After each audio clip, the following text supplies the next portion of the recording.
பரதா,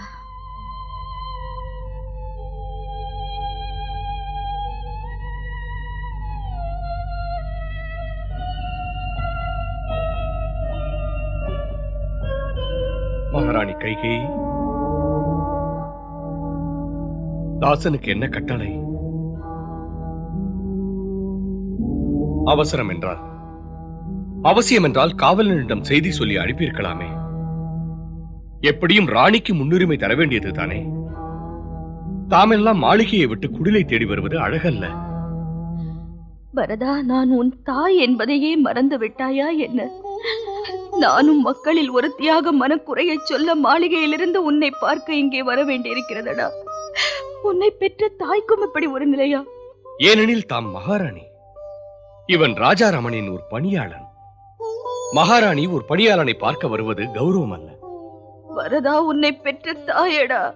மகனே, நான் உன் தாயடா. என்னை ஒரு முறை அம்மா என்று சொல், ஒரு முறை அம்மா என்று சொல். எதற்கு சொல்வது? யாரை அம்மா என்று சொல்வது? இந்த மகாராணி கைகேயியை பார்த்தால் இந்த பரதனுக்கு மாதாவே இல்லை. மாதாவிடம் தெய்வத்தை பார்க்க நான் விரும்புகிறேன். பரதனின் தெய்வம் மகாராணி இல்லை. பரதனின் மாதா நல்லவள், ராஜ தர்மம் தெரிந்தவள். அவள் மனதிலே கருணை, பாசம் தவிர ஆசை இருக்காது. ஆனால் தாம் ஆட்சி கேட்டு யாசிக்கிறவள். ஆடம்பரமும் பாவமும் கபடமும் நிறைந்த அரசியல், தர்மத்தின் மீது கால் வைத்து பார்க்கும் குறுகியல். பரதனுக்கு இப்போது ஆட நேரமில்லை. ராணி, தாம் என்ன பேச வேண்டும்?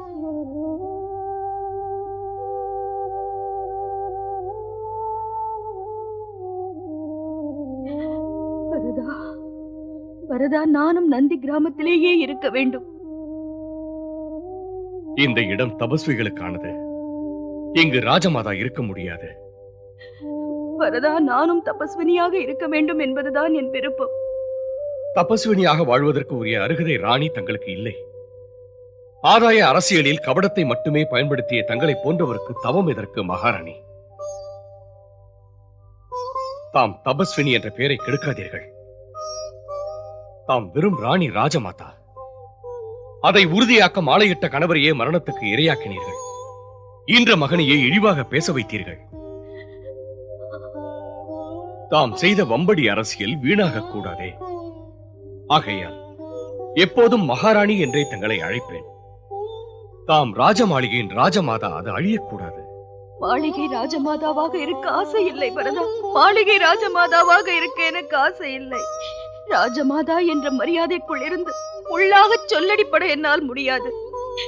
ராஜபோகங்கள் பொய் என்று எனக்கு புரிகிறது. மாளிகையில் இருக்க எனக்கு பிடிக்கவில்லை பரதா. இதயமே எனக்கு இல்லை. அதனால் தான் அன்று நான் அப்படியெல்லாம் நடந்தேன். என் வாழ்வு பிறர் கேலி செய்யும் அளவுக்கு குறை கொண்டு விட்டது. பரதா, சென்றதினி மீளாது. நெஞ்சிலே சக்தி இல்லை. நீதியாக சொல் தொடுத்து என்னை சாடாதே. பரதா, மகனே, உன்னை கும்பிடுகிறேன், மனம் இறங்கு. இந்த பாவிக்கு ஓரமாக இடம் தந்து ஊழிய பெண்ணாக வைத்துக் கொள்ள கூடாதா பரதா? தாய் என்ற இந்த பாவிக்கு சற்று அமைதியைத்தா. போய் ராஜ மாளிகையில் வாழ் என்று சொன்னால் அது கொடிய தண்டனை பரதா. போய் ராஜ மாளிகையில் வாழ் என்று சொன்னால் அது கொடிய தண்டனை பரதா, மறக்காதே. இதை தாம் ஒரு தண்டனை என்று பேசினால் காலம் உங்களுக்கு தந்த பரிசு அது. அதில் தப்ப முடியாது. தம் கர்ம வினையின் பிடியில் இருந்து தப்பும் வாய்ப்பாக இந்த குடிலின் பேரமைதி சூழ்நிலையை பெரும் வாய்ப்பாக நினைத்தால் அது தவமாகாது. தாம் செய்ய வேண்டிய தவம் எது? தாம் செய்த அரசியல் அற்பத்தனங்களுக்காக அழுங்கள். ஒரு பரம்பரையின் கௌரவத்தை மண்ணாக்கினீர்களே. ஆட்சியை அநியாயமாக கேட்டீர்களே. தனையனை ஆட்சி பீடத்தில் அமர்த்தி குங்குமத்தை அழித்துக் கொண்ட கோமகளே, அந்த ஒரு பாவம் போதுமே உங்களை துன்புறுத்தி துன்புறுத்தி துரத்த. அதற்காக அழுது அழுது புலம்புகள். செல்லுங்கள், செல்லுங்கள் மகாராணி கைகேயி. தமக்குரிய தவபூமி ராஜபவனம் தான்.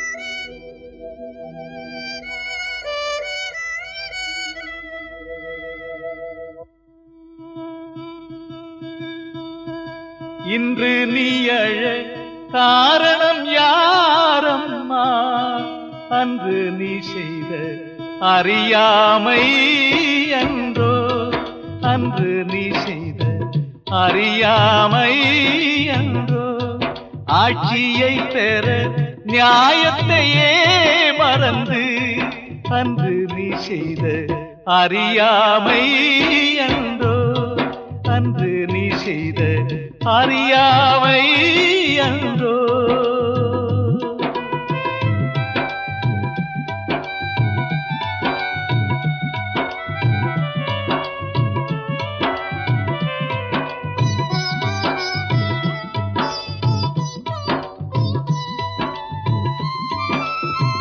ஆட்சி என்பது நாட்டின் மூச்சு ஆட்சி என்பது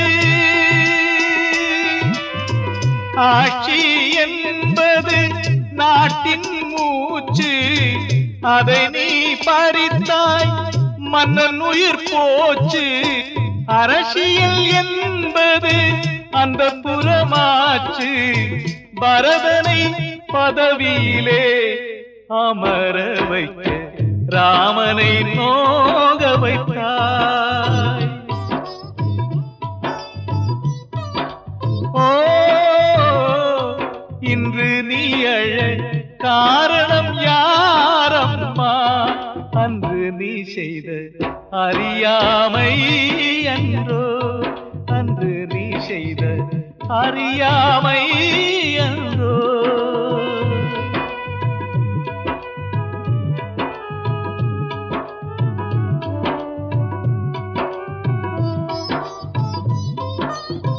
நீ கொண்ட கோபம் அது செய்த கோலம் நீ கொண்ட கோபம் நீ கொண்ட கோபம் அது செய்த கோலம் சீதையும் ராமனும் வாழ்வது கானகம் ராமனின் பாதம் புண்ணான பாவம் உண்மேல் வீழ்ந்ததம்மா அன்று நீ செய்த அறியாமை என்றோ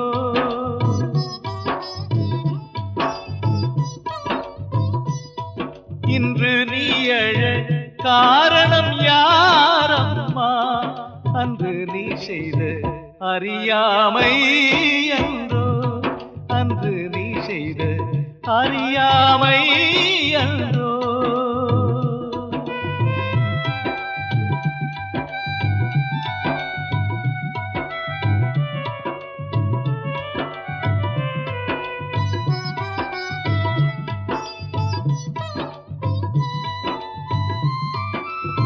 கோசலை தாயின் கண்ணீர் வெள்ளம் காணும் போது கோசலை தாயின் கண்ணீர் வெள்ளம் ஊர்மிளை செய்த ஊமை தியாகம் அத்தனைக்கும் நீ விலை தருவாயோ அழுவதேன் கைகேயி அன்று நீ செய்த அறியாமை என்றோ ஓ இன்று நீ அழ காரணம் யாரம்மா அன்று நீ செய்த அறியாமை என்றோ அன்று நீ செய்த அறியாமை என்றோ அன்று நீ செய்த அறியாமை என்றோ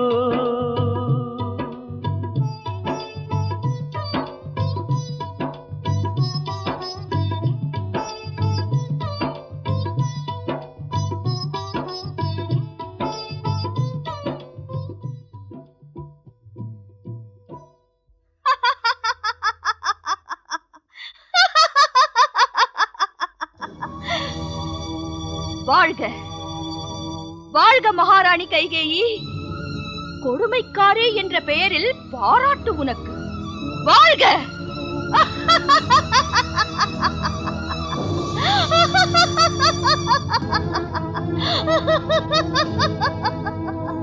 அம்மா அம்மா என்னம்மா இது என்ன ஆயிற்று? பரதன் சொல்கிறான், நான் அழுது புலம்பினால் தான் பாப விமோச்சனமாம்.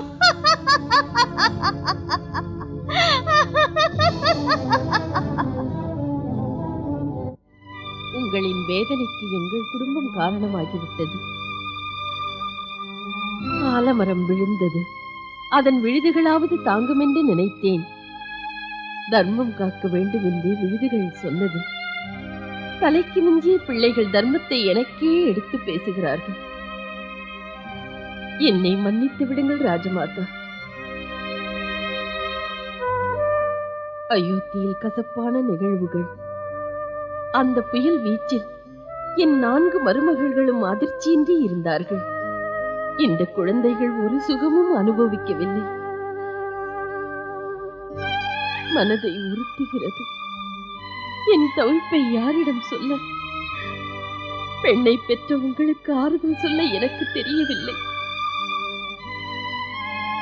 கணவன் மாளிகையில் சந்தோஷப்பட வாய்ப்பில்லை. இவர்கள் மருமகள்தான், ஆனால் திருமகள்கள் எங்களுக்கு. ராஜமாதா, என் மகள்கள் இனிமேல் உங்கள் மகள்கள்.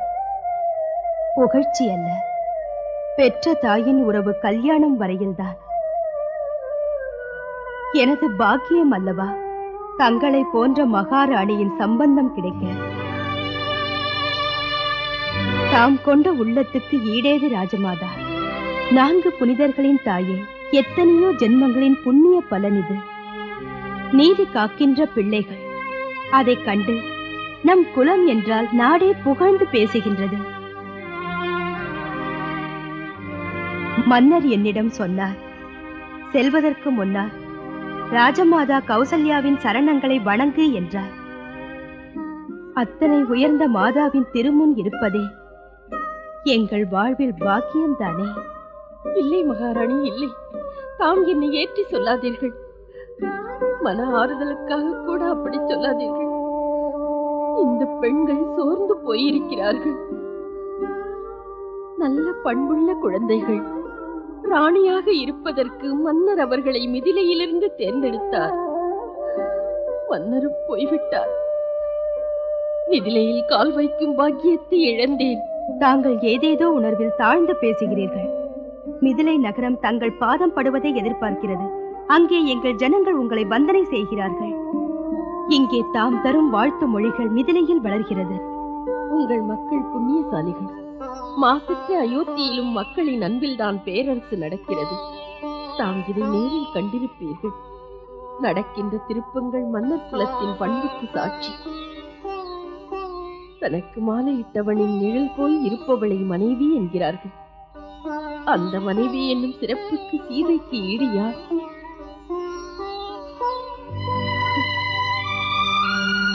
ராஜமாதாவின் உள்ளத்தில் உங்களை பற்றி எத்தனை உயர்ந்த எண்ணங்கள். பெற்ற எனக்கு எத்தனை பெருமை. உங்களை ஈண்டெடுத்த பெற்றோர்களுக்கு, உங்களை தாங்கிய தாய் நாட்டுக்கு, உங்களை சுற்றியுள்ள உறவினருக்கு யாவருக்கும் அன்பு காட்டுங்கள். அன்பும் பணிவும் தான் தெய்வ குணங்கள். தியாகமும் சேவையும் தான் பெண்மைக்கு உயர்வு. புகுந்த வீட்டின் பெருமைக்காக உங்களையே அர்ப்பணித்துக் கொள்ளுங்கள். எந்த ஒரு வேறுபாடும் கருதாமல் எல்லோருக்கும் சேவை செய்வது சிறப்பான வாழ்க்கை நெறி. ராஜமாதா கைகேயின் வேதனை அறிந்து செயலாற்றுங்கள். துன்புறுத்தல், தூஷக பேச்சினால் புண்ணாகி இருக்கிறார்கள். அன்பு காட்டுதல், ஆதரவு அளித்தல் அவசர தேவை. அவர்களுக்கு ஆறுதலாய் இருங்கள். குடும்பத்துக்குள்ளே கொள்கை மோதலால் சின்ன சின்ன பேச்சுக்களை பெரிதுபடுத்தாமல் விட்டுவிடுங்கள். எப்பொழுதும் உங்களிடையே ஒற்றுமை இருக்க வேண்டும். இதுவே இப்போதைய கடமை. அவரவர் பொறுப்பறிந்து காரியமாற்ற வேண்டும்.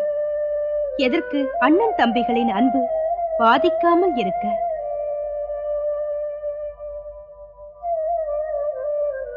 குடும்பமே உலகம். புண்பட்டாலும் இனிமேல் நீங்கள் மிதிலைக்கு வருவது சரியாக இருக்காது. பற்பல குழப்பங்கள் மிகுந்துள்ள நேரம் இது. இப்போது உங்கள் புருஷனுக்கும் மாமியாருக்கும் சொந்த பந்தம் அனைவருக்கும் அன்புடன் பேசி அமைதியை தர வேண்டும். 7 வருடங்களுக்கு பிறகு கஷ்டம் எனும் மேகங்கள் இருக்காது. நால்வரும் நலமாக நல்லபடியாக வாழப் போகிறீர்கள். உலகம் உங்கள் பொறுமை மிக்க வாழ்வை உவப்போடு வரவேற்று புகழ்ந்து பேசும்.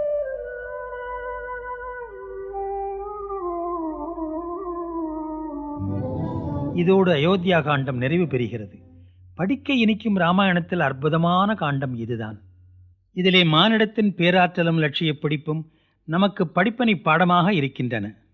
இன்னொரு புறத்தில் ஆட்சி பெற சுயநலப் பேராசையின் நிர்பந்தங்கள் கைகேயின் ரூபத்திலே செயல்பட்டன. இப்படி ஒரு சரிவுகள் எதனால்? மனிதனுக்கு அவன் செய்த கர்மங்களின் பலன் சிக்கலில் மாட்டிக்கொள்ளும்படி செய்கின்றது. தவறு செய்த மனிதன் என்ன கேட்கிறான்? எப்படியோ பிழை நடந்துவிட்டது, மன்னித்து விடுங்கள் என்று. இத்தகைய வெறும் பேச்சால் கர்ம பலன்கள் போய்விடாது, வினைப்படி நடப்பதை தடுக்கவும் முடியாது. அன்று இதை பரதன் கைகேயிக்கு சொன்னான். அவள் பண்ணிய பாவத்துக்கு பலனை அனுபவிக்க பயந்து ஓடி ஏதோ ஒரு இடம் பார்த்து ஒளிவதால் மனதுக்கு சற்று அமைதி கிடைத்தால் கூட அந்த அமைதி நிலைப்பதில்லை என்று. அயோத்தியா காண்டமே ஸ்ரீராமனின் பற்பல ரூபங்களை பார்க்க வைக்கிறது. தன் கடமை தவறா தியாகியாக, இதய சந்நியாசியாக, இணையாருமில்லாத மரியாதா புருஷனான அவர் உன்னதம் எதுவென்று காட்டுகிறது. அயோத்தியா காண்டமே நல்ல நல்ல மனிதர்களின் கதைகளை எடுத்து பேசுகின்றது. சீதா, அவள் அறிந்தது ஒன்று மட்டும்தான், காலமெல்லாம் கணவன் மலரடியில் இருந்து அவருக்கு சேவை செய்வது. லக்ஷ்மணன் ஒரு புயல், பிரபு ராமனிடம் நீங்காத பக்தி அவனை ராமனுக்கு மீறாமல் செய்துவிட்டது. பரதன், காலம் அவனை ராமனென்றே பேசுகிறது. இந்த மூவுலகிலும் அவனைப் போன்ற சிறந்த மகாத்மா பிறந்ததுமில்லை, இனி பிறப்பதும் இல்லை. மகான் தசரதர் குறித்து ராஜகோபாலாச்சாரியார் எழுதுகிறார். அவர் வேதங்களிலும் சாஸ்திரங்களிலும் நல்ல ஞானி, வீரமும் பராக்கிரமமே தசரதர். தேவாசுர போரிலே தேவர் பக்கம் அவருடைய சகாயங்கள் தேவைப்பட்டன. பாவம் அனைத்தும் உணர்ந்த அறிவாளி தசரதருமே கைகேயிக்கு வாக்களித்தபடி ராமனை கானகம் அனுப்பினார். கோசலையின் கதை என்ன? சிறப்பின் சிகரங்கள். பரதன் மாதா கௌசல்யிடம் ராமனை நீங்கள் வற்புறுத்தினால் நாடு திரும்புவான் என்றான். கோசலை சொன்னாள், அமைதி தனக்கு வேண்டுமென்று தன் மைந்தனுக்கு தர்மப்பாதையில் செல்லாதே என்று சொல்வது முறையில்லை என்றாள். சித்திரக்கூடம் போன ஞானமகான் ஜனகர் சொன்னார், சாம்ராஜ்யத்தை பெரிதாக்க ஆசைப்பட்டு எத்தனை யுத்தம் நடந்தது, இன்னும் நடக்கிறது. மகா சாம்ராஜ்யம் வேண்டாம் என்று சொல்ல ஒரு தியாகத்துக்கு அர்ப்பணித்தலுக்கு அண்ணன் தம்பிக்குள் கொள்கை போர் நடந்ததாக வரலாறே இல்லை. நாம் அடுத்து பார்க்க இருக்கும் காண்டத்தில் அண்ணல் ஸ்ரீராமனின் அவதார முக்கிய நோக்கம் என்னவென்று புரிகிறது. அநீதியாளரை அசுர சக்திகளை ஒழித்தல். இந்த காண்டமே ஸ்ரீராமர் எடுத்த லட்சியத்துக்கு ஏற்றவாறு நடக்கிறது. நன்றி. ராம் ராம். அங்கலம் தருபவள் மாதா சீதை, மன்னவன் ராமனின் அன்பு போதை.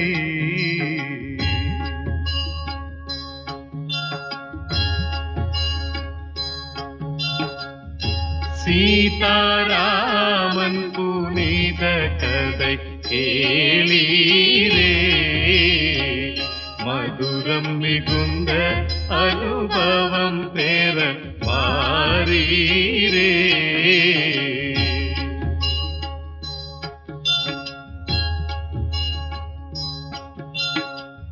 கருத்துகள் நிறைந்திடும் காவியம் காணீரே, கடமை பண்பின் உயர்